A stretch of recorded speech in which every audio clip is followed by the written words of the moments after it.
अस्सलाम वालेकुम। वालेकुम अस्सलाम। गाजी साहब खैरियत से हैं आप? जी अल्लाह का शुक्र भाई। आप सवाल सब पे अल्लाह पाक दुरूद पाक की रहमत से बरकतें दें आमीन और आमीन आप सबके अल्लाह पाक दर्जात बुलंद अता फरमाए। आमीन आमीन। मुझे इतनी खुशी हुई कि आज मेरी फर्स्ट टाइम ये कॉल हुई।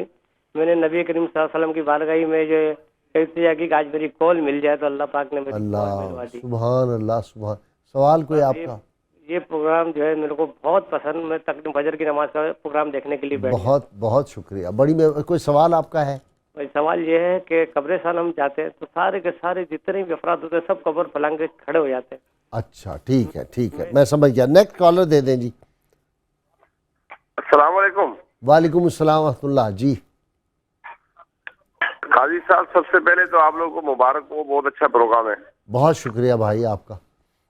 मेरे दो सवाल हैं काजी जी साहब। फरमाएं। एक तो ये है कि जो हमारे बराड़ी में सिंध में मोहम्मद इजाज बात करो नीपो खास से, जो लेद में उतारते हैं हाँ। उनको कुरान पाक नहीं आता, लेद में उतार के उनकी जो छिपी जो उनका चेहरा होता है किबले की तरफ करते हैं, कि किबले शरीफ की तरफ करते हैं, और उनको कोई दुआ कुछ नहीं आती। मैंने दो चार से सिंधी में पूछा, उन्होंने बोला भाई हम कहते हैं कि मट्टी के हवाले, अल्लाह के हवाले से, नबी के हवाले। अच्छा, अब अल्लाह जाने इसका रसूल जाने।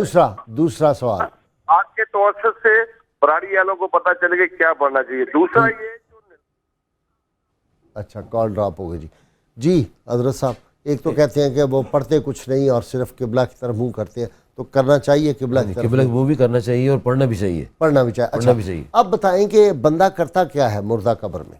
मुंह, हाँ जी। और नेक क्या करता है और जो नहीं होता वो क्या करता है? हदीस में आता है कि जब मैयत को कब्र में दफना देते हैं तो आताहु मलकान अर्ज़कान अस्वदन फ़युक़दान, नीली आँखों वाले स्याह रंग के फरिश्ते आते हैं और फ़युक़दान उसको बिठाते हैं। जो बैठता है तो वो अपनी आँखें मलता है। और आका करीम फरमाते सल्लल्लाहु अलैहि वसल्लम, ये इब्न माजा की हदीस आती है, मिशकात में भी आती है, कि मैयत के लिए कब्र में सूरज के डूबने की मिसल वक्त होता है, असर का वक्त। हाँ, असर का वक्त होता है। और जो मुत्तकी परहेज़गार बाजमात नमाज साले पढ़ने वाला आदमी होता है, वो जब उसको बिठाते हैं तो हिसाब किताब की तैयारी होती है, तो कहते हैं दाऊनी फरिश्तों में छोड़ो सही, उसलिए मैं नमाज तो पहले पढ़ लूँ। बंदे मोमिन कब्र फिर नमाज पढ़ता है, और जब वो नमाज पढ़ता है तो इसमें 3 सवालों के जवाब हैं। पहला सवाल होना था मन रब्बों का, वो कहते हैं अल्लाह अकबर। दूसरा सवाल है माँ दीनों का, तो अमादुद्दीन वो कायम कर रहा है। और तीसरा सवाल होता है कि आका सल्लल्लाहु अलैहि वसल्लम का दीदार कराया जाता है, हक के हाज़िर रुजुल, आपके बारे में सवाल होता है। तो वो नमाज में कहता है अस्सलामु अलैका अय्युहन नबी व रहमतुल्लाहि व बरकातुहू, आखिर में पढ़ते अशहदु ला इलाहा इल्लल्लाह व अशहदु अन्ना मुहम्मद अब्दुहु व रसूलुहू। ये तीनों सवालों को जवाब इसमें आ जाता है। और फरिश्ते उसको कहते हैं कि कद कुन्ना नअलमु अन्नका तक़ूलु हाज़ा, हमको तो पहले ही पता, तो यही जवाब देगा, तो कामयाब हो जाएगा।